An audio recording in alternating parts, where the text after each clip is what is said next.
ভাই সাইকেল চেনেন? সাইকেল, সাইকেলের টিউব যখন লিক হয় তখন ওই সাইকেলের টিউবের পটি দেওয়ার জন্য কি দেয়া ডলে?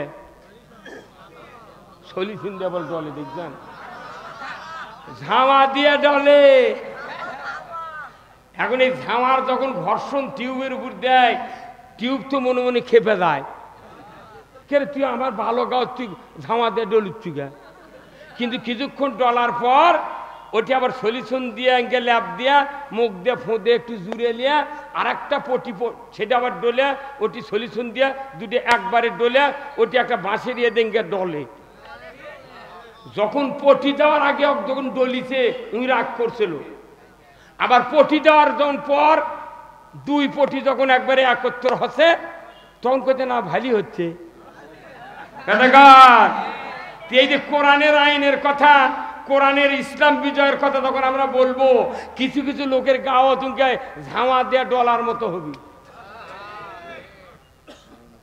না, যাওয়া চলবে না। যাবেন কি? না না, আপনাকে কথা শোনা লাগবে, আপনার গেলে আমিও আপনার সাথে চলে যাবো। কি কথা ঠিক কিনা? আপনাদের যাতে যাওয়া যাবে না। আল্লাহ রসুলের বক্তব্য মাত্র 10 বছর শুনেছে হযরত উমর ফারুক। অর্ধেকটা পৃথিবীর রাজত্ব চালানোর যোগ্যতা আছে। ভবিষ্যতে আপনারা এই শিবগঞ্জ চালাবেন, এ দেশ চালাবেন, আপনাদের এই বক্তব্যগুলো শোনা দরকার। এই সামনে যারা বসে আছে কেউ গোনে না, ওরা মিম্বর দাঁড়ালে কেউ ভোট দেবে না। আপনি যদি করেন ওই মসজিদের মধ্যে কোনো কোরআনের কথা হবে না, একটা মানুষ ভয়ে ঢুকবে না যে আপনার এটি বাইরে কথা হচ্ছে, আপনার কোরআন ইসলাম বোঝা লাগবে খোঁজ যায় এটিকে। আর আমি কোনোদিন আসবো? এই ভাই ভালো, এই ভাই ভালো, কিছু করছে না। এই ভাইতে বুদ্ধি ওনারা না বেশি। কথা বুঝতে পারছেন? এই কোরআন এমন একটা কিতাব, যে মানুষ কোরআন শুনবে দিল দিয়া, মন দিয়া, অন্তর দিয়া, সেই মানুষের ঈমান বাড়বে। যদি দিল দিয়া, মন দিয়া, অন্তর দিয়া না শুনে, জিবরাইলও যদি শোনায়, ওর ঈমান বাড়তে পারে না। তোর গহনা দিন ফুরাইয়া যাবে, যৌবনে লাগবে ভাটি, ওই দেখা যায় ডাকিতেছে তোমায় কবরের মাটি। এই কিছুক্ষণ পরে আমরা কবর ঢুকে যাব। কি কথা কি? তোর গহনা দিন ফুরাইয়া যাবে, যৌবনে লাগবে ভাটি, ওই দেখা যায় ডাকিতেছে তোমায় কবরের মাটি। সন্ধ্যার আগে ডুববে রে বেলা, এক পলকে ভেঙ্গে যাবে তোমার রঙ্গেরি মেলা। কে? কারে দিবা তুমি জোরে ধমক, কারে দিবা তুমি জোরে ধমক, কার মাথায় ভাঙবে লাঠি, ওই দেখা যায় ডাকিতেছে তোমায় কবরের মাটি। কেউ কি কবর থেকে বাঁচতে পারবো? তাহলে কবরের ভেতর কয়টা প্রশ্ন হবে কোন তো? 4টা প্রশ্ন হবে। কবরের ভেতর ইমানদারের কাছে 4টা প্রশ্ন হবে। 1 নাম্বার মান রব্বুকা, 2 নাম্বার ওমা দিনুকা, 3 নাম্বার ওমান নাবিউকা, 4র্থ নাম্বার মান হাজার রাজুল। এই 4টা প্রশ্ন করা হবে কবরের ভেতরে, ঠিক কিনা? এই 4টা প্রশ্নের উত্তর আমাকে দুনিয়ার থেকে রেডি করে নিয়ে যেতে হবে। কি কারণ ভাই? একবার দুনিয়ার থেকে রেডি, আগেই প্রশ্নপত্র ফাঁস। কি দুনিয়ার কোন পরীক্ষার প্রশ্ন যদি ফাঁস হয়, পরীক্ষা বাতিল। আর আল্লাহ প্রশ্ন 1500 বছর আগে,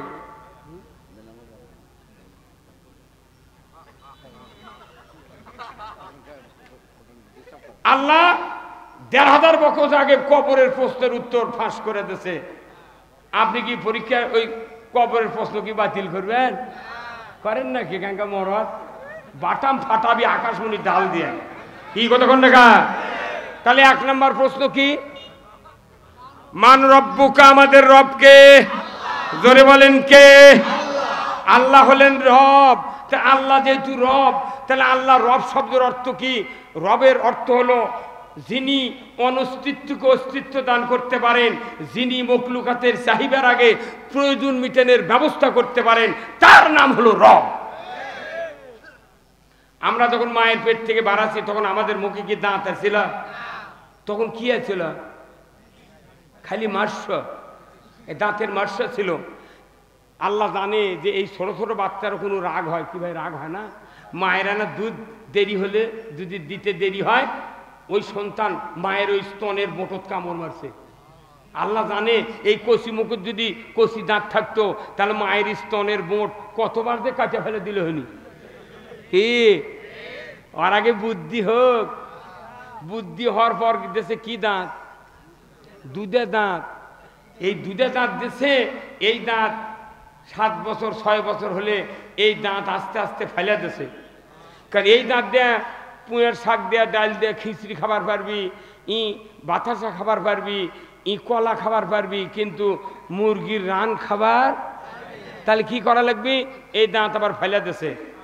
কে দেশে ফেলে? যে জায়গার থেকে দাঁত পড়ে গেছে ওই জায়গার দাঁত পরে উঠিছে কি ওঠেনি? দাঁত মানুষের মুখত কয়টা দাঁত? 32টা দাঁত। এই দাঁত যখন পড়ে গেছে, এই মুরব্বীর মা যা দেখাচ্ছে, এই মুরব্বী ছোট অবস্থায়, মা আমার দাঁত এই যে লড়তে লড়তে টান দিছি, মা দাঁত পড়ে গেছে, উঠে তুলছি, তোর খোলার দাঁত তুলিছে। পরে বাড়ির দৌড়ে এসে করছে, মা কি বা কি করছে, মা আমার দাঁত পড়ে গেছে। তখন এই মাও কষে, এই মানুষের মাও কষে, বা এই দাঁত তুই ইন্দুরের খুনত দে, ইন্দুরের খুন্দর দে, আর না পুকুর ফেলে দেখ পুঁটির মাছ, তোর দাঁত আমাক দে, আমার দাঁত তুই। আর দাই ইন্দুরের দাঁত ইন্দুরে খুনত দিছে, তাক মায়ে শিখে দিছে, তুই ক ইন্দুর তোর দাঁত আমাক দে, আমার দাঁত তুই নে।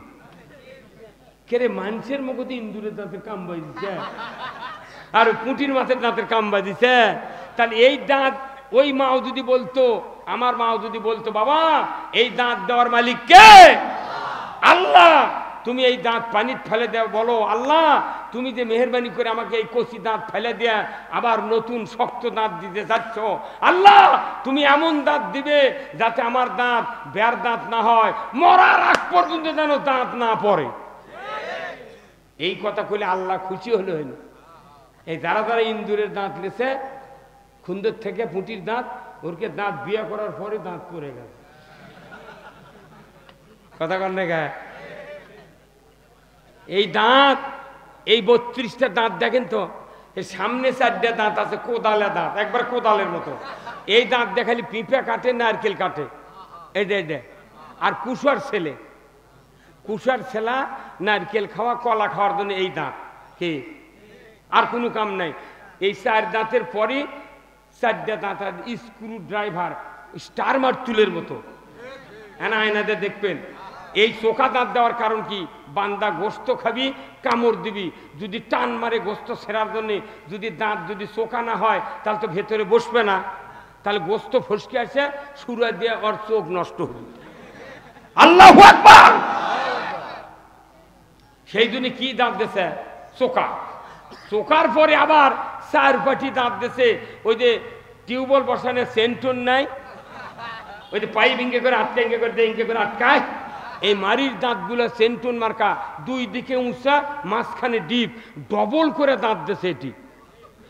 আচ্ছা, এই দাঁত দিয়ে আপনি যে মুরগির রান খাবেন, এই দাঁতটা যদি এইরকম দাঁত হতো তাহলে আপনার চল টল কানা হয়ে গেল। কি একটা সেন্টুন মার্কা দাঁত দিছে, খালি ঢুকে দিয়া আস্তে চাপ দিলে ওটি মেসাকার কোন দিক ফসকে দেয় না। আল্লাহু আকবার। কে দিল এই দাঁত? সেই দাঁত নিয়ে আপনি ওই মুখের মধ্যে থেকে আল্লাহ রসুলের বিরুদ্ধে কথা কান, এগুলো কি আল্লাহ বোঝে না? এই মানুষের মাথার থেকে বডি পর্যন্ত 270 কোটি টাকার মালামাল আছে, এই মাথার থেকে পা পর্যন্ত। এখনই আমি পিজি হাসপাতালে 2টা চোখ বেচলে 3 লাখ, 2টা কিডনি 6 লাখ। আবার এই জিহব্বা আছে না, এটা প্যাথোলজি মেশিন, কত ডায়াগনস্টিক সেন্টার আছে, পেশাব পায়খানা কত কি পরীক্ষা করি না আমরা। কিন্তু এই জিহ্বা হলো প্যাথোলজি মেশিন। আপনার এমন একটা মেশিন আল্লাহ দিয়েছে, 1000 রকমের খাদ্য যদি এই জিহ্বার টাচ করেন, সেকেন্ডে কাগজ কলম ছাড়া রিপোর্ট দিবি, এটা কাঁচামরিচ, এটা শুকান মরিচ, এটা হলুদ, এটা গোলমরিচ, এটা দারচিনি, এটা এলাচ, এটা চিনি, এটা লেবু। কথা ঠিক কিনা? সেই জিভে দিয়ে খালি মিশা কথা কইলেন আর খালি মৌলবীর দোষ দিছে। কি মৌলবীর দোষ দিয়ে কেউ বাড়ি এই দেশত থাকতে পারবে না। এই বর্তমানে পৃথিবী চাচ্ছে আলেম ওলামার হাতে দেশের শাসন ক্ষমতা যাও। আমাদেরকে বলা হয় মৌলবাদী, কেউ কয় জঙ্গি। আমরা এখন পেপারত দিয়ে দিচ্ছি, সেদিন কেউ বিয়ে পড়াবে না। আমরা মৌলবাদীরা যদি বিয়ে পড়ান বন্ধু দিই, তোরকে যেগুলো সোল হবি সেগুলোর নাম কি হবে?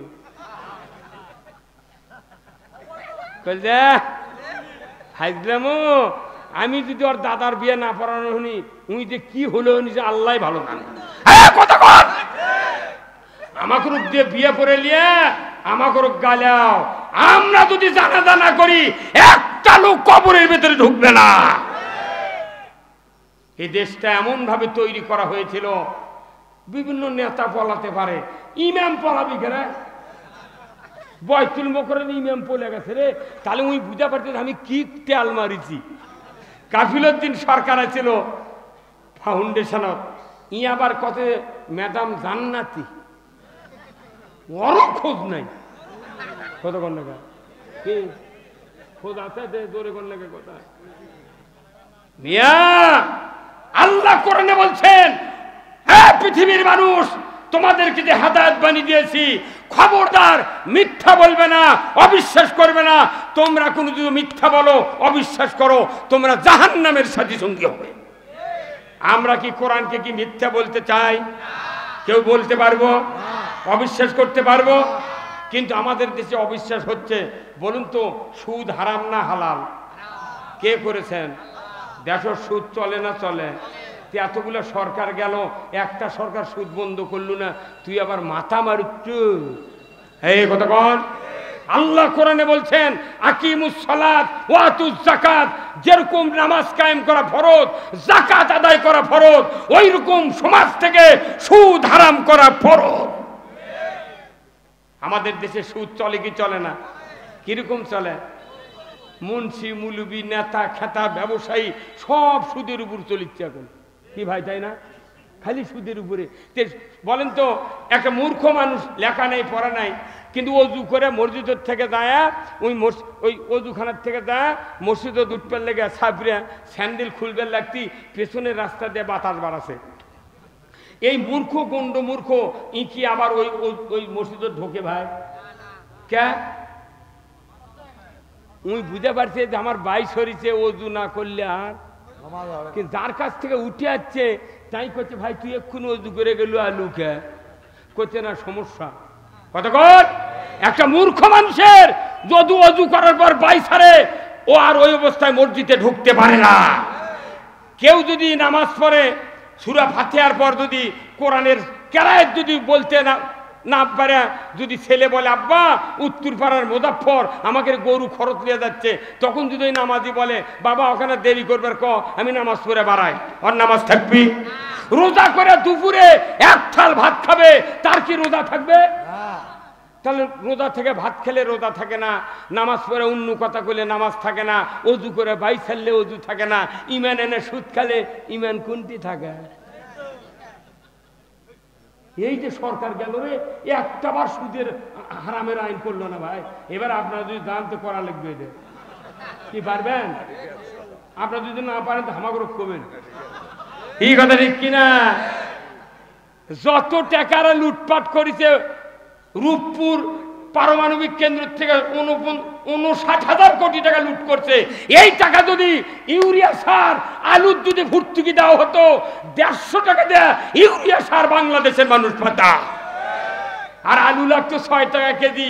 আপনাদের এখানে আলুর জন্ম, এটি আলুর দাম বেশি। কি ময়না? ওই কোল্ড স্টোরের মালিকের কাছে ম্যাজিস্ট্রেট কাছে, ভাই এক বস্তা আলুর ভাড়া কত? কয় 330। তাহলে 330 ভাড়া দিয়া আপনার কত করে আলুর দাম পড়ছে? করছে যে 600 টাকা করে কিনেছি, আর এই ভাড়া দিয়া 15 টাকা কেজি। তুই 40 করে বেচিচ্ছু গা, তাহলে কি লাভ হচ্ছে? এগুলা উৎখাত করলে বাংলাদেশে পাক করা তরকারি দুয়ারত পাওয়া যাবে। সেই কাম করা লাগবে ভাই। এবার রে কি করছেন আপনি কোন? হ্যাঁ, আমরা এই কাম করবো, ঠিকাঙ্কা হয়। আপনার আর পক্ষে আছেন? এই যে পল্লী বিদ্যুৎ মিটার কিনেছি, 10 টাকা করে ভাড়া লিখছে প্রতি মাসে। আমার টাকাতে 1000 টাকা মিটার কিনছি, আবার 10 টাকা ভাড়া। কি তাহলে তুমি যদি মিটারের ভাড়া লাও কেনার পরেও, তাহলে আমার জায়গা পুল পুঁতিছ, তুমি আমার জায়গার ভাড়া দাও। কতক্ষণ? আমি 100 ইউনিট পুড়ছি 6 টাকা, 200 পুড়ছি তখন দেখো 8 টাকা, 300 পুড়ছি 9 টাকা। কে একই বিদ্যুৎ তুই এত দাম খেয়ে? ধাপে ধাপে দাম বাড়বি খেয়ে। এগুলো মানে হচ্ছে কি, আগেকার ব্রিটিশ আমলে ধনী ধনী মানুষ যারা ছিল জমিদার, ওরা তখন করছে কি, যে 7, 5, 14 টাকা, 2 টাকা মাপ, তুই দে 12 টাকা। কথা বল। বাংলাদেশে এমন একটা আইন চলিচ্ছে, 7, 5, 14, 2 টাকা মাপ, দে 12 টাকা। জনগণ ফ্যানের বাতাসের লোভে, আলোর লোভে করতে লিয়ে যা। আজকে আমি 2 মিটারে ভাড়া দিছি 3275 টাকা ভাড়া দিছি। আজকে আমি 2 মিটার 3275 টাকা।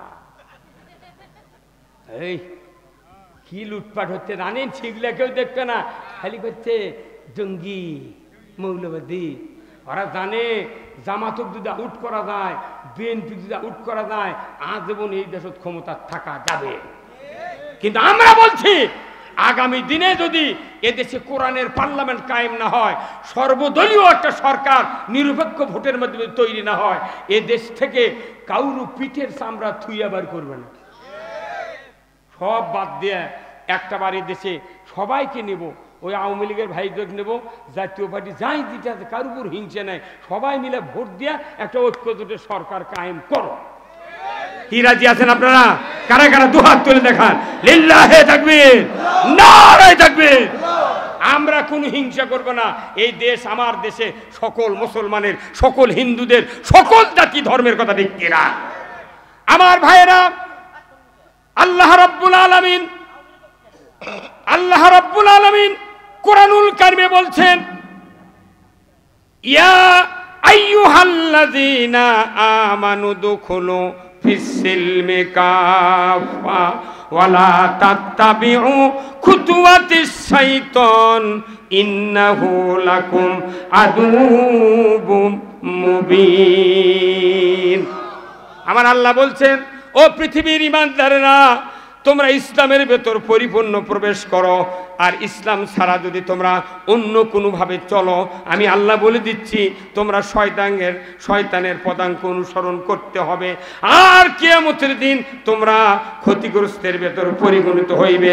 তাহলে ইসলাম হলো মানুষের জন্য জীবন ব্যবস্থা, আর এই জীবন ব্যবস্থা মানা ছাড়া মুসলমান হওয়া যায় না। মুসলমান হতে গেলে ইসলাম মানতে হবে, কথা ঠিক কিনা? ইসলাম অর্থ কি? ইসলাম অর্থ শান্তি নয়, ইসলাম অর্থ হলো জীবন ব্যবস্থা। যদি ইসলাম মানেন তবেই শান্তি হবে, ইসলাম না মানলে অশান্তির পারাবার নাই। মুসলিম আমি সৈনিক, আমি চির রণবীর, আল্লাহকে ছাড়া কাউকে মারি না, নারায়ে তাকবীর। মুসলিম আমি সৈনিক, আমি চির রণবীর, আল্লাহকে ছাড়া কাউকে মানি না, নারায়ে তাকবীর।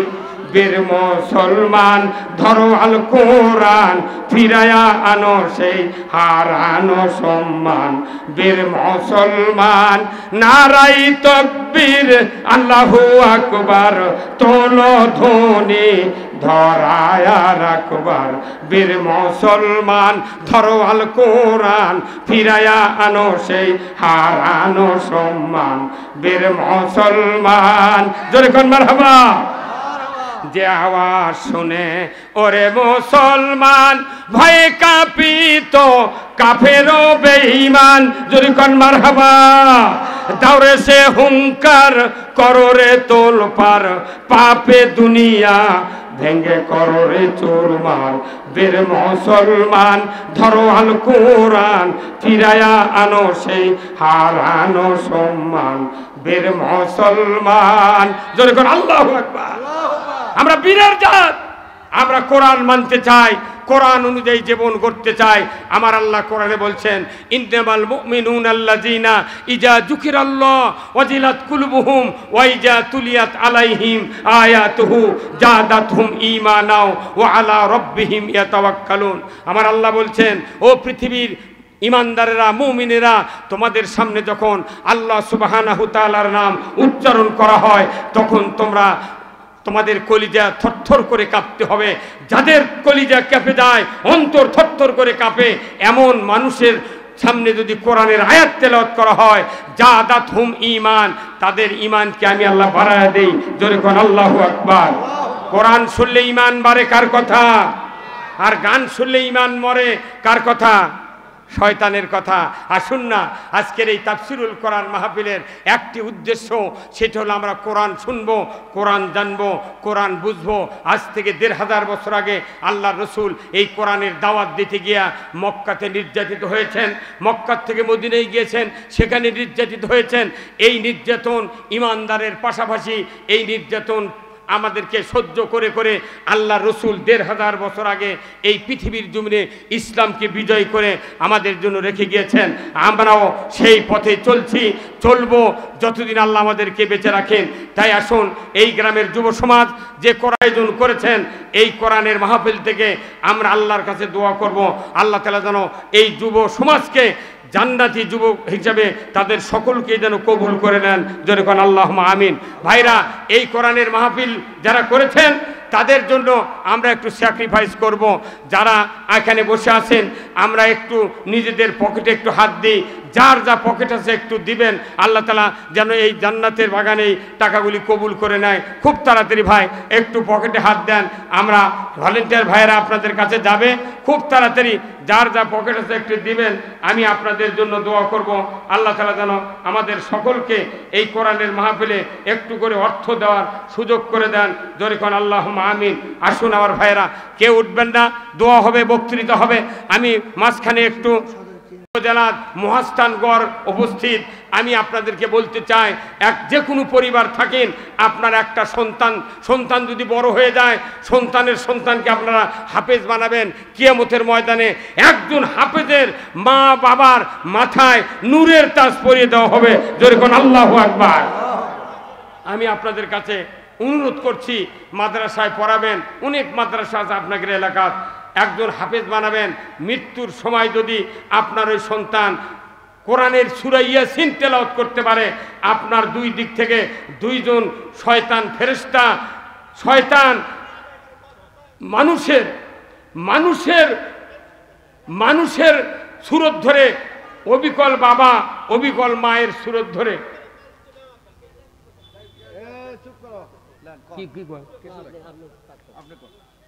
কি ভাই কি করছেন?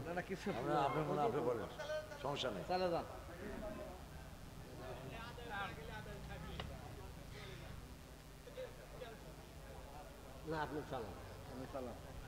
আমার ভাইরা, আল্লাহ রসুলের হাদিস, মানুষের যখন অন্তিম শয্যা আসে মৃত্যুর সময়, তখন ডান দিকে পিতার সুরতে শয়তান বসবে, বাম দিকে মায়ের সুরতে শয়তান বসবে। এই মা আর এই বাবা সুরত ধরে দুই শয়তান। বাবা বলবে, বেটারে 50 বছর মাথার ঘাম পায়ে ফেলে তোমাকে লালন পালন করে আমি বড় করেছি, নিজে না খাইয়া তোমাকে খাওয়াইছি, আমি মরণের সময় ইহুদি ধর্ম গ্রহণ করে মারা গেছি, তুমি ইহুদি হয়ে মরো। মা বলবে, 2.5 বছর দুধ পান করেছি, 5 বছর মেথরে কাজ করেছি, 10 মাস 10 দিন উদরে ধারণ করে তোমাকে আমি রক্তাক্ত অবস্থায় প্রসব করেছি রে বেটা, আমি মরণের সময় নাসারা ধর্ম গ্রহণ করে মারা গেছি, তুমি নাসারা হয়ে মরো, তোমার ভালো হবে। দুই দিকের দুই শয়তানের কথা শোনা যাবে? জোরে কোন শোনা যাবে?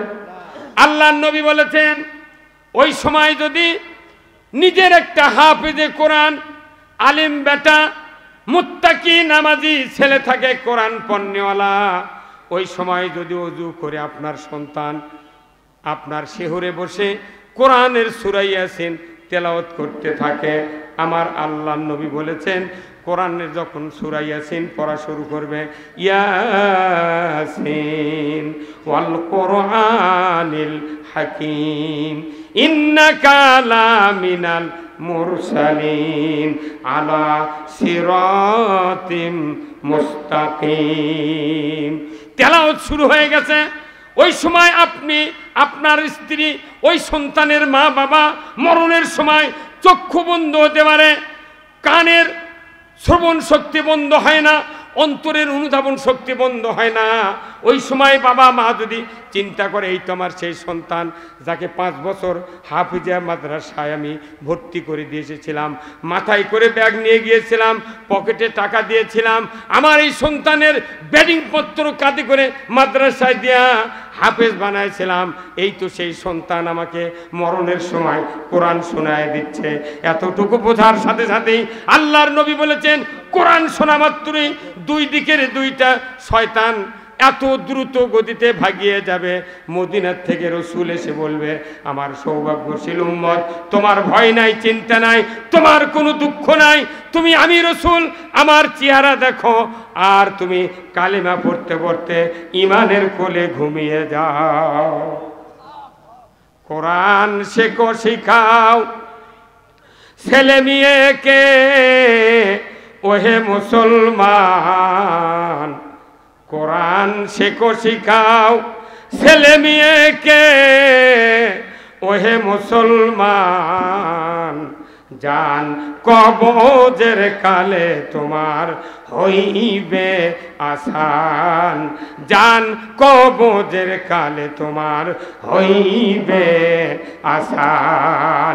আমার ভাইরা, বন্ধুগণ, মা বোনেরা, দিলের কান্দে শুনবেন, অনেক সন্তান আমাদের আছে, আপনাদের আছে। একটা সন্তান আপাতত আলিম বানান, হাফেজ বানান, চরিত্রবান বানান, মুত্তাকিদের ইমাম বানান। এই ইমামতি করতে পারে আপনার সন্তান, এমন চরিত্রবান ইমাম যদি তৈরি করতে পারেন, আপনার মৃত্যুর পর জানাজার মুসল্লায় ইমাম হিসেবে দাঁড়িয়ে যাবে। অন্য মানুষের সন্তান আমার আপনার জানাজা করবে, আর নিজের সন্তান জানাজা করবে, একই মহব্বত হতে পারে না।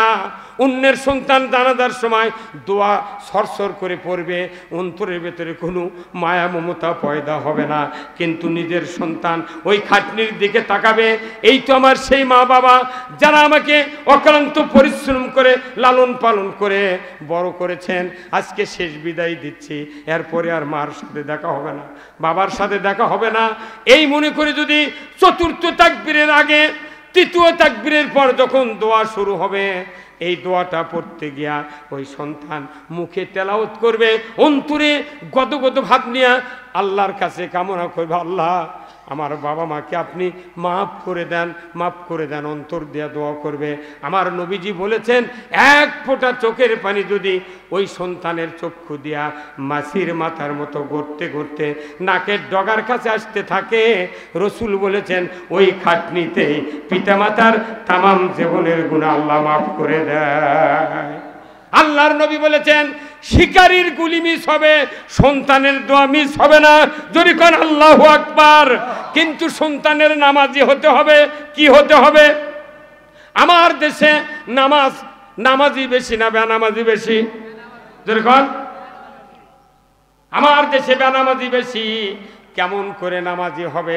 আমার আল্লাহ কোরআনে বলছেন, ও পৃথিবীর ইমানদারেরা, আল্লাযীনা ইম্মাক্কান্নাহুম ফিল আরদ আকামুস সালাতা ওয়া আতাউজ যাকাতা ওয়া আমারু বিল মারুফ ওয়া নাহু আনিল মুনকার ওয়া লিল্লাহি আকিবাতুল উমুর। যদি মুসলমান কোনো রাষ্ট্র ক্ষমতায় যায়, রাষ্ট্রপতি হয়, প্রেসিডেন্ট হয়, প্রধানমন্ত্রী হয়, 4টি দফা চালু করবে। 1 নাম্বার হলো নামাজ কায়েমের আইন। যদি কোন আল্লাহু আকবার। নামাজ কায়েমের আইন চালু করবে সরকার। কার কথা? সরকার যদি আইন করে, আজ থেকে নামাজকে আইনের মাধ্যমে ফরজ করা হলো। যে ব্যক্তি 1 ওয়াক্ত নামাজ কাজা করবে, ফেতরা পরিমাণ 70 টাকা জরিমানা, এক ওয়াক্তের জন্য 2.5 ঘন্টা হাজত। এ আইন পাশ করার পর যদি বলে ইমাম সাহেব, মুয়াজ্জিন সাহেব, আপনাদেরকে দায়িত্ব দেওয়া হলো, যারা বেনামাজি হবে তাদের তালিকা আগামীকাল 10টার ভেতরে থানায় ওসির কাছে দিয়ে দেন। বলুন তো, মুয়াজ্জিন আজানের আগে বেনামাজিরা মুয়াজ্জিনের বাড়ির যা ডাকাডাকি শুরু করবে। কি কথা ঠিক কিনা? আজান হবে 4:15 ফজরের, ওরা 3:30টায় উঠে মুয়াজ্জিনের বাড়িতে ডাকবি, ভাই ওঠেন রে মুয়াজ্জিন সাহেব ওঠেন। মুয়াজ্জিন বলবি কে, কারণ এত রাত্রে কে? আমি তো মোবাইল দিয়ে অ্যালার্ম দিয়ে রাখছি, আমাকে তো 4:10 চেতন করায়, যে তোমরা এত আগে ভাগি কে? তখন বলতেছে চলো ও যুগের জুম্মার যা বসে থাকি। আজকে আমার ছেলে আপনার ছেলে নামাজ পড়তেছে না, এই সন্তানগুলিকে যদি আল্লাহ অসুস্থতা দেয়, জ্বর দেয়, কিডনির অসুস্থতা দেয়, আপনি নিজে 10 কাঠা জমি বেচে চেন্নাই পর্যন্ত চিকিৎসার জন্য নিয়ে যান, কিন্তু আপনার সন্তান জাহান্নামে যাচ্ছে, আমার সন্তান জাহান্নামে যাচ্ছে, কোনো ভূক্ষেপ নাই। আমাদের বক্তৃতাতে নামাজ হবে না, মসজিদের ইমামের বক্তৃতাতে নামাজ হবে না, নামাজ কায়েম হবে রাষ্ট্র আইনের মাধ্যমে। কথা ঠিক কিনা? কার কথা? এই নামাজের আইনটা যদি দেশে থাকতো, আমার দেশে ইমানদারের সন্তানেরা 10 থেকে বৃদ্ধ সুস্থ পর্যন্ত 1 ওয়াক্ত নামাজ কাজা করতে পারত না। আমার দেশে চুরি হয় কি হয় না? যেরকম এই যে বক্তৃতা, চুরি বন্ধ হচ্ছে। আমার আল্লাহ কোরআনে একটা আইন দিয়েছেন, ওয়াসারিকু ওয়াসারিকাতু ফাক্তাউ আইদিহুমা, চোর আর চুন্নি যদি ধরা পড়ে 5টা গ্যারান্টির পর হাত কেটে দাও। একটা চোরের হাত বয়তুল মুকাররমের উত্তর গেটে যদি কেটে দেওয়ার দৃশ্য ডিশের লাইনে দেখান হতো, কি 5টা গ্যারান্টির পর খাদ্য, বস্ত্র, চিকিৎসা, শিক্ষা, বাসস্থান, 5টা গ্যারান্টির পর কোনো মানুষ যদি চুরি করত, আল্লাহ বলছেন তুমি হাত কেটে দাও। আর এই 5টা গ্যারান্টি দিলে মানুষ চুরির ধারে কাজ দেওয়া যাবে না। আমি খাওয়া পাচ্ছি, পড়া পাচ্ছি, চিকিৎসা পাচ্ছি, বাসস্থান পাচ্ছি, বস্ত্র পাচ্ছি, আমার কিসের দুঃখ পাইছে চুরি হয়? চুরি করার কোনো কারণ আছে? তো এই জন্যে এই আইনগুলো আমরা তো দেখতে পাচ্ছি না। আমরা খালি নামাজ রোজার বক্তৃতা করছি, জেকেরের বক্তৃতা, কত শাসনের বক্তৃতা, কিন্তু আসল ইসলাম হলো চোরের হাত কাটা, জেনা করলে সঙ্গে ছাড়। মহিলা যদি বিবাহিত হয় আর পুরুষ যদি বিবাহিত হয়, তাহলে এই 2 জনার জেনা যদি ধরা পড়ে, পুরুষের কোমর মহিলার সিনে পর্যন্ত মাটির মধ্যে গাড়ে দিয়ে আদলা পিকেট ইট দিয়ে ওর হাড্ডি গুটি মাটির সাথে মিশে দিয়ে যদি ডিসেল লাইনে দেখান হতো, একটা বিচার করলে চেয়ারম্যান, ভাইস চেয়ারম্যান, ছাত্র ছাত্রী, বুড়া বুড়ি জেনা করা তো দূরের কথা, 6 মাসে একজনকে মিস কল দিত না। কি ভাই? তাহলে বক্তৃতা করা ভালো না আইন কায়েম হওয়া ভালো? আইন হলি সে যারাই ক্ষমতার দেখ, তারকে যত দফা থাকে থাক, খালি আল্লাহর 4টা দফা, নামাজ কায়েম, যাকাত আদায় আর ন্যায়ের আদেশ, অন্যায়ের নিষেধ, এই 4টা যদি খালি চালু করে দেশ পানি হবে। কি বলি? কিন্তু আমরা খালি কই ইসলাম ইসলাম, কিন্তু আসল ইসলাম দেখাই না, দেখাই না। আজকে আমার দাদা মারা গেছে 106 বছর বয়সে, আমার বাপ মরছে 103 বছর বয়সে, আমার বয়স হলো 66 বছর। তাহলে এই 275 বছর হলে আমার দাদা, বাপ আর আমি দেখতেছি কত বছর? 275 বছর। 275 বছর ধরে এই বাংলাদেশের ভারতবর্ষে 1 ইঞ্চি জায়গা ইসলাম দেখাতে পারিনি, 1 ইঞ্চি জায়গা। এখন যেগুলো ইসলামের কথা আমরা করছি, কেউ কেউ খেপে যাচ্ছে, করছি এটা আবার কি কয়? খালি চোখ মুখমো, তসবি ঠালমো, ওই পারে দাঁত দেখবো জান্নাত গেছি। তাহলে নবীর দাঁত ভাঙা লাগলো কে? সাহাবারা শহীদ হলো কে? বদরত যাওয়া লাগলো কে? ওহুদত যাওয়া লাগলো কে? ইসলাম বিজয়ের জন্য বাংলাদেশে এত সুন্দর পরিবেশ। এই পরিবেশ খালি কোরআন বুঝতে হবে। কি বুঝতে হবে? কোরআন বুঝতে হবে। কোরআন হলো মানুষের জীবনের একটা চলার পাথেয়। কথা ঠিক কিনা? এই কোরআন হলো সংবিধান। কোরআন দিয়ে যদি মানুষ চলে, এই কোরআন দিয়ে চলার কারণে মারা যাবে, সাথে সাথে কবরের ভেতর বলবে মান রব্বুকা, তখনই বান্দা বলতে পারবে রব্বি আল্লাহ। যদি কোন আল্লাহু আকবার, আল্লাহ আমাদের রব, আল্লাহ আমাদের কি? এই যে সূরা ফাতিহাতে আমরা পড়িনি আলহামদুলিল্লাহি, বান্দা তোমরা প্রশংসা করো আমি আল্লাহ আমার। কেন প্রশংসা করবেন?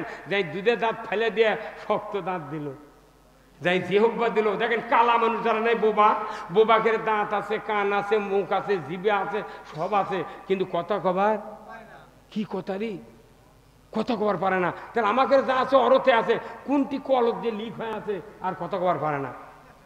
কথা কর যে আল্লাহ এতগুলো সম্পদ দিয়েছে, ব্রেন দিয়েছে, এত কিছু দেওয়ার পরে এই ভাইয়ের 100 বিঘা ভেউ, এই ভাইয়ের 50 বিঘা ভেউ, এনার 150 বিঘা ভেউ, কিন্তু যদি যৌবন না থাকতো একটা হুন্ডা বিক্রি হলেন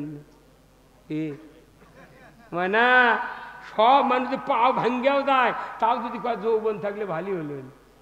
তাহলে এত বড় সম্পদ যৌবন, যৌবন কেন আল্লাহ দিয়েছেন? এই পৃথিবীতে মানুষের আবাদ করার জন্য। কথা ঠিক কিনা? আমাদের এমন একটা নিয়ামত আল্লাহ দিয়েছেন, তার বিরুদ্ধে কোনো অবস্থান নেওয়া যাবে না। এই যে মাথার চুল দেখেছেন, কি চুল?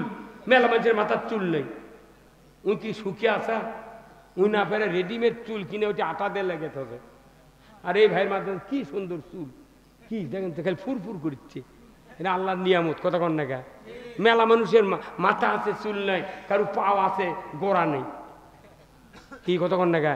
কারণ এই যে এতগুলো জিনিস আল্লাহ দিয়েছেন, এই জন্য আল্লাহ বলছেন আলহামদুলিল্লাহি রব্বিল আলামিন, প্রশংসা করো সেই রবের যিনি বিশ্বজাহানের, তিনি আবার কি মালিক ইয়াউমিদ্দিন, মালিক বিচার দিবসের মালিক। আল্লাহ কোরআনে বলছেন ইয়াউমা লা ইয়ানফাউ মালু ওয়ালা বানুনা ইল্লা মান আতাল্লাহা বিকলবিন সালিম।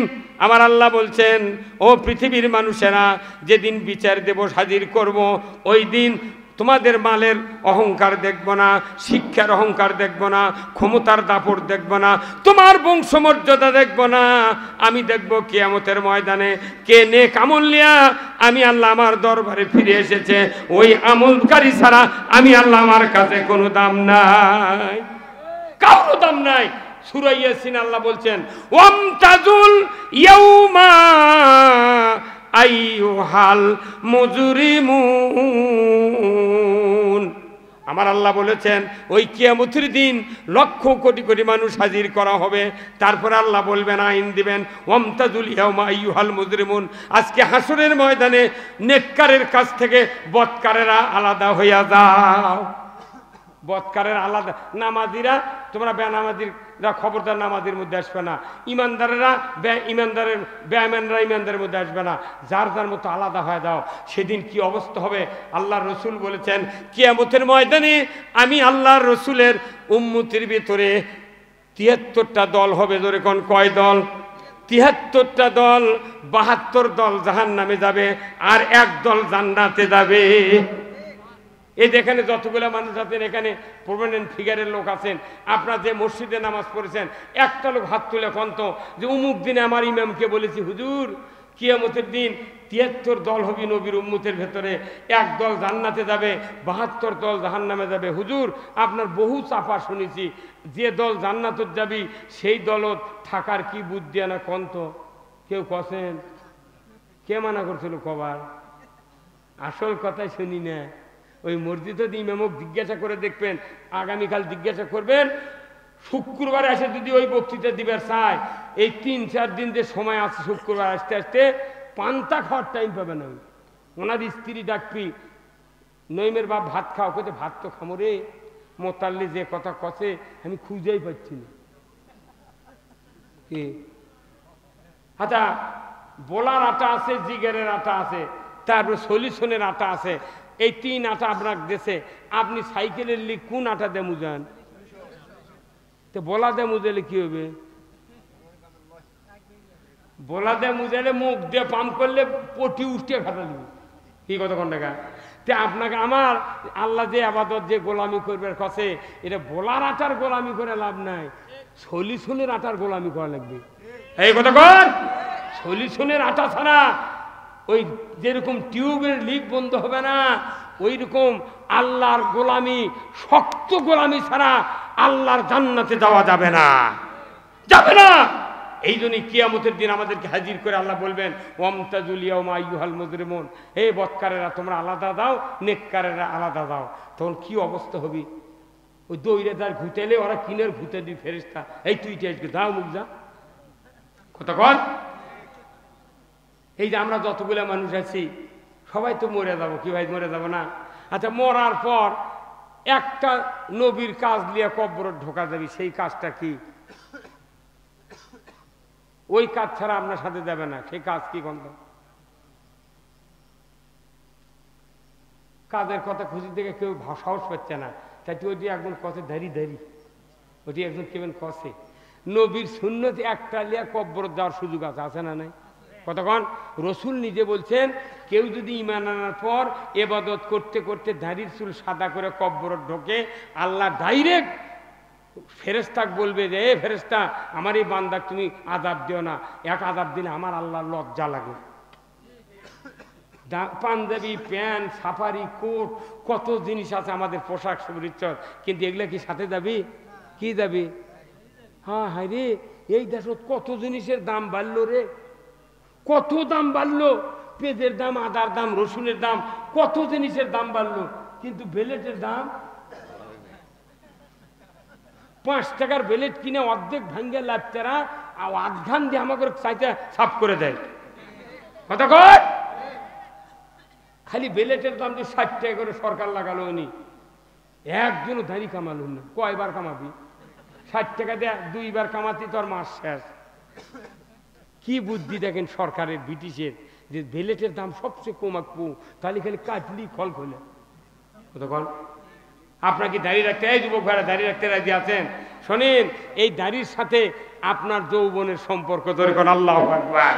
এই দাড়ি যতদিন যৌবন ততদিন আল্লাহু আকবার। রসুল কি মেডিসিন স্পেশালিস্ট ছিলেন, তিনি কি মেডিসিন বিশেষজ্ঞ ছিলেন, উনি দাড়ি কাটতে বলেছেন, মুছ খাটো করতে বলছেন। মুছ খাটো করা লাগবে কি দিয়ে? কেসি দিয়ে। মুছ যদি আপনি বেলেট দিয়ে কামান তাহলে তাড়াতাড়ি পাকবি, মুছ কাটা লাগবে ছোট কেসি দিয়ে, আর দাড়ি ছেড়ে দেওয়া লাগবে। এই দাড়ি যাই রাখবে তার তার কিয়ামতের দিন রসুলের সাথে জান্নাতে থাকবে।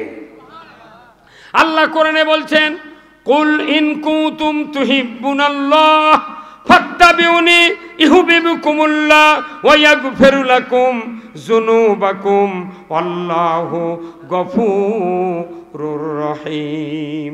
আমার আল্লাহ বলেছেন, হে নবী আপনি বলে দিন আপনার উম্মতের ভিতরে তারা যদি আমি আল্লাহ আমাকে ভালোবাসতে চাই, যদি কোন আল্লাহু আকবার। আল্লাহকে কি ভালোবাসার কথা আল্লাহ বলেছেন? আল্লাহ বলেননি? আল্লাহ বলেছেন আপনার উম্মতদেরকে বলে দিন তারা যদি আমাকে ভালোবাসতে চায় তাহলে ফাত্তাবিউনি, আপনার যেন অনুসরণ করে। আপনার অনুসরণের মাধ্যমে যদি আমি আল্লাহ আমাকে ভালোবাসে, আমি আল্লাহ বলে দিচ্ছি আমি ইউহিব্বুকুমুল্লাহ, আমি আল্লাহ তাদেরকে ভালোবাসবো। শুধু ভালোবেসেই ক্ষান্ত হব না, ইয়াগফিরু লাকুম যুনুবাকুম, আমি রব্বুল আলামিন বলে দিচ্ছি তাদের জীবনের তামাম গুনাহগুলি আমি আল্লাহ মাফ করে দেব। তামাম গুনাহগুলি মাফ করবেন কে? তাহলে গুনাহ মাফ চাইতে গেলে, গুনাহ মাফ করে নিতে গেলে রসুলের অনুসরণ করতে হবে। যদি কোন ঠিক কিনা? আমরা কি রসুলের অনুসরণ করতে রাজি আছি? কারা কারা দুহাত তুলে দেখান, লিল্লাহে তাকবীর। রসুলের দ্বারা অনুসরণ করবেন, রসুলের সাথে জান্নাতে থাকবেন। জোরে কোন আল্লাহুম্মা আমিন। মা বোনের যারা আছেন, মা আমার রসুল বলেছেন আল মারাতু সাল্লাত খামসাহা ওয়া সামাত শাহরাহা ওয়া হাসানাত ফারজাহা ওয়া আতাত বালাহা ফালতাদখুলুল জান্নাতে আবওয়াবু সাত। রসুল বলেছেন মায়েদের জন্য 4 কাজ, 5 ওয়াক্ত নামাজ, 1 মাস রমজানের রোজা, পর্দায় থাকা, স্বামীর খেদমত করা, এই 4টি কাজ দুনিয়ার কোনো মহিলা যদি করে, দুনিয়ার কোনো মা বোনেরা যদি করতে পারেন, আমার রাসূল বলেছেন ওই মাদের জন্য 8টা জান্নাতের দরজা খুলে দেওয়া হবে। ও দুনিয়ার ভাইয়েরা, ও শিবকুঞ্জের ভাইয়েরা, ও বেড়াবালার ভাইয়েরা, মা বোনেরা দিলের কান্দে শুনবেন। আপনি যদি জান্নাতি হতে চান, স্ত্রীকে আপনাকে আগে জান্নাতি বানাতে হবে। জোরে কন্যা আল্লাহু আকবার। আল্লাহর নবী বলেছেন কিয়ামত হয়ে যাবে, জান্নাত জাহান্নামে 2 ভাগে ভাগ বিভক্ত হয়ে যাবে। মানুষগুলি জান্নাতে যাবে, 1 ভাগ জাহান্নামে যাবে। হাসরের ময়দানে আর কেউ নাই। দীর্ঘদিন পর জান্নাতের ভেতর একটা আল্লাহর বান্দি হাউমাউ করে কান্নাকাটি করবে। রসুল বলেছেন ওই সময় ওই মহিলাকে আল্লাহ জিজ্ঞাসা করবেন, এ আমার বান্দি তুমি কেন কাঁদো? কি দুঃখ, কি বেদনা? জান্নাত কি তোমার ভালো লাগে না? জান্নাতের ভেতর কেন কাঁদো? জান্নাতে সুখ উপভোগ করার সুযোগ, তুমি কেন কাঁদো? ওই মহিলাটি বলবে, আল্লাহ আমি এই জন্যই কাঁদি, দুনিয়ার জমিনে আমি 70 বছর বেঁচেছিলাম, আমার একজন প্রাণ প্রিয় স্বামী ছিলেন, বিবাহের পর আমাকে মোহরানা পরিশোধ করে দিয়ে আমাকে ইসলাম, পর্দা, দিন শিক্ষা দেয়া, আমাকে চরিত্রবানের রাস্তায় চলার সুযোগ করে দিয়েছিলেন রব্বুল আলামিন। এই অবস্থায় চলতে চলতে আমি মারা গিয়েছি। মৃত্যুর পর থেকে আজ পর্যন্ত দুনিয়ার ওই স্বামীকে চোখে দেখি না, জান্নাত ভালো লাগে না। আজকে জান্নাতের ভেতরে যদি আমি ওই দুনিয়ার চরিত্রবান স্বামীকে যদি দেখতে পাইতাম, তাহলে আমার চক্ষু দিয়ে দেখিয়া কলিজাটা জড়িয়ে নিতাম। আল্লাহ বলবেন, আমার ফেরেশতা দেখো এই বান্দির স্বামী কোন বেহেশতে আছে। যখন আল্লাহু আকবার, ওই স্বামী সৌভাগ্যশীল স্বামী, স্ত্রী জান্নাতে গেল আর স্বামীর জন্য কাঁদে, এমন স্বামী পৃথিবীর ভেতরে সৌভাগ্যশীল। আমার মায়েরা, আমার বোনেরা, আমার ভাইয়েরা যারা দিলের কান দিয়ে শুনছেন, আমি আপনাদেরকে বলবো, মায়েরা যদি জান্নাতি হতে চান, স্বামীদেরকে বুঝান, আমাকে পর্দায় রাখো, আমাকে চরিত্রবান বানাও, মোহরানা পরিশোধ করো, আমার সব দায় দায়িত্ব ইসলামের পক্ষে চালনা করার জন্য তুমি আমাকে সহযোগিতা করো। ওই বান্দি আল্লাহকে বলবে, আল্লাহ আমার স্বামীকে দেখতে চাই আর জান্নাত ভালো লাগে না। আল্লাহ বলবেন, ফেরেশতা দেখো না এই স্বামীর এই বান্দির স্বামী কোন জান্নাতে আছে। আল্লাহর ফেরেশতারা 1 নাম্বার জান্নাত থেকে খুঁজতে খুঁজতে খুঁজতে একবারে 8 নাম্বার জান্নাতে গিয়ে দেখবে আল্লাহর একজন বান্দা ফুঁপিয়ে ফুঁপিয়ে কান্নাকাটি করছেন। ফেরেশতা জিজ্ঞাসা করবে, আল্লাহর বান্দা কি হয়েছে আপনার, কেন কাঁদেন, কি দুঃখ বেদনা, জান্নাত কি ভালো লাগে না? লোকটি বলবে, আল্লাহর ফেরেশতা আমি দুনিয়ার জমিনে 70 বছর বেঁচেছিলাম, আমার একটা চরিত্রবান মুমিনা সলিহা স্ত্রী ছিলেন, যার চরিত্র ফাতেমা রাহিমা হাজেরার মতো ছিল। আমি তার মোহরানা পরিশোধ করে তাকে চরিত্রবান তৈরি করে জান্নাতের পথে চলার জন্য সহযোগিতা করেছিলাম। কিন্তু দুঃখের বিষয়, মৃত্যুর পর থেকে আজ পর্যন্ত আমার ওই দুনিয়ার ওই চরিত্রবান মোমেনা সলেহা স্ত্রীকে আমি চোখে দেখি না। জান্নাতের হুর গেলে মান ভালো লাগে না। আমার ওই স্ত্রীটা যদি জান্নাতের 70 জন হুর গেলে মানের ভেতরে আমার ওই দুনিয়ার মোমেনা সলেহা স্ত্রীকে যদি দেখতে পাইতাম, চক্ষু দিয়ে দেখিয়া কলিজাটা জড়িয়ে নিতাম। সাথে সাথে আল্লাহ বলবেন, ও জান্নাতের ফেরেশতা মুহূর্তকাল দেরি করো না। যে স্বামীর কারণে স্ত্রী জান্নাতুল ফেরদাউসে গিয়েছে, ওই স্ত্রীকে চরিত্রবান হিসেবে তৈরি করতে গিয়া যত কর্মকাণ্ড আমার ওই বান্দা করেছিলেন, ওই বান্দার কর্মকাণ্ডে আমি আল্লাহ খুশি হয়েছি। আমি ইচ্ছা করলে স্ত্রীকে ডিমোশন দেয়া ওই জায়গায় দিয়ে দিতে পারতাম, কিন্তু আমি দেব না। আমি তোমাদেরকে হুকুম দিয়ে দিচ্ছি, এই স্বামীকে প্রমোশন দেয়া স্ত্রীর 1 নাম্বার জান্নাতে দিয়ে দাও। সুবহানাল্লাহ। সতী নারীর পতি হাইরে পর্বতেরই চূড়া, অসতী নারীর পতি ভাঙ্গা নায়ের গোড়া, খালি পায়ে হাঁটা ভালো কষা জুতা যারো, দেশ হতে বিদেশ ভালো কল্লা নারী যারো। কথা ঠিক কিনা? নাম হলো ময়না, গাল ফুলা থাকে, কথাই কয় না। চিরা গাছে শাড়ি আজি যদি কিনে না দাও চলে যাবো কিন্তু বাপের বাড়ি। এইরকম হলে হবে না মা। আল্লাহ রাসূল বলছেন, যদি আল্লাহ ছাড়া কাউকে সেজদা করার অধিকার দেওয়া হতো, স্ত্রীকে স্বামীর পদতলে সেজদা করতে বলা হতো। কথা ঠিক কিনা? সেই স্বামীর সাথে মিল মোহব্বত নাই। আমার রাসূল বলছেন, স্ত্রী আর স্বামীর ভেতরে যদি মোহব্বত থাকে, ভালোবাসা থাকে, ওই ঘরে যদি অর্থ না থাকে, সম্পদ না থাকে, ওই ঘরটা হলো জান্নাতের টুকরা। ঠিক কিনা? ওই ঘরই জান্নাত। আজকে আমাদের সমাজে স্বামী স্ত্রীর মিল নাই, বাপ বেটা মিল নাই, বিয়ে করেই বেটা ভেনো। কি কথা ঠিক কিনা? বিয়ে করেই ভেনো। কিন্তু আমার আল্লাহ কোরআনে আয়াত নাযিল করেছেন, ওয়াকাদা রাব্বুকা আল্লা তা'বুদু ইল্লা ইয়াহু ওয়া বিল ওয়ালিদাইনি ইহসানা। আমার আল্লাহ বলেছেন, ও দুনিয়ার সন্তানেরা, আমি আল্লাহ আমার ইবাদতের পর পিতামাতার খেদমত করো। যাদের পিতামাতা জীবিত আছে, ও যুবক ভাইয়েরা, ওই পিতামাতার আপনার জন্য জান্নাত আর জাহান্নাম। ওই পিতার চেহারার দিকে যদি এক নজরে দুনিয়ার কোনো নেক সন্তান নেক নজরে তাকায়, আমার রাসূল বলেছেন হাজ্জাতাম মাবরুর, একবারে কবুল হজের সওয়াব। জোরে কোন আল্লাহু আকবার। কাদের বাবা বেঁচে আছে একটু হাত তোলেন তো দেখি, কাদের বাবা? মান হাত। আচ্ছা, যারা হাত তুলছেন বাবা বেঁচে আছে, বাবাক ডাকেলে উম্মত গেছেন, কারা কারা হাত তোলেন তো দেখি। কে ভাই? আবার যে বাপ আছে এটি, সেই বাপক যদি বলা হয় আপনি কোন বেটাক ডাকেলে ওই জুম্মত গেছেন, কোন তো খুঁজে পাওয়া যায় না। ও কয় বলা কাছে সব বুড়ো জুম্মত যায়, কথা কন না গায়ে। যদি বলি ভাই আপনার কি সোলফুল নাই না, বোক মা বুড়ি খেলেছিলেন, ওই বুড়ো খেপে দেয়, ওই কি কো চারটে বেটা ঘুম পাড়িচ্ছে, কথা কন।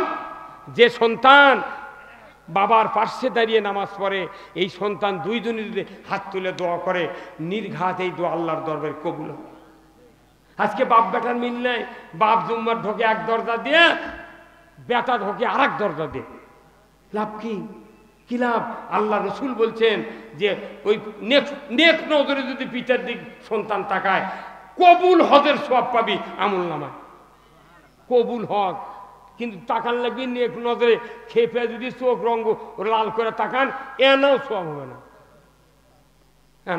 বাপক সালাম কি ওই বিয়ে করার দিনে দিছে, বিয়ে করবার যেদিন গাড়ির ছেড়ে গেছে সেই দিন কথা, আসসালামু আলাইকুম আব্বা, আমি বিয়ে করে যাচ্ছি, দোয়া করবেন। তখন বাপ কত যে পারিস যা, ওই একদিন সালাম আলকি দিছে, আর সালাম আলকি নাই, কথা কন না গা। ওটি বাপে বাপে মাথা ঢিপ লাগে, একই দুয়ার দিয়ে বাড়া ইনকে করে যায়, তাকায় না যে কি। বাপ জ্বরে পড়ে আছে ঘরের মধ্যে, বারান্দা দিয়ে ঘরে, বাপক দেখে না। এই বেটার জন্য 20 বিঘা জমি কিনেছে। আর যে বিটি বাপের অসুখের কথা শুনিছে, বিয়ে হচ্ছে শল্যে নারায়ণপুর, এটি বাপের বাড়ি, মায়ের কাছে 12 বার ফোন দিয়েছে ওই বিটি, আব্বা এ মা, আব্বার জ্বর সারিছে, ভাত খেলেছু, সাগু খাচ্ছে। আর এটি বেটা বারান্দা দিয়ে ঘুরিচ্ছে, ভুলকি দিয়ে দেখে না যে কে কে খাচ্ছে। এই কথা বল, যে বেটা দেখে না তাকে মোটটা সম্পত্তি লেগে দিয়েছে।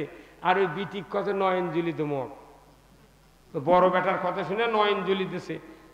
ভেউ দিবার সাথে মাথার মধ্যে বড় বেটা করছে, আব্বা তোর মাথা খারাপ, হালের দুধ কমে যাবি, ওই সড়কের ধারে আছে ওটি, ওকে দে, ওই বেচা খাবি, চিচার গাড়ি দে, ওই বেচা খাব। 50 বছর পর, 50 বছর পর এর কি বাজার ছেড়ে আনো? উথুলি বাজার। ওই নয়নজুলি 3 লাখ টাকা শতক লাগিয়েছে, আর পাথারের মধ্যে জমি 3 লাখ টাকা বিঘে। তখন বড় বেটা করছে, আব্বা এগুলো তোর কাম, ওকে পাথারের মধ্যে দেয় ভালো আছিল। এই 5 কাঠা টাকা আমরা 4 ভাই দোকানদারি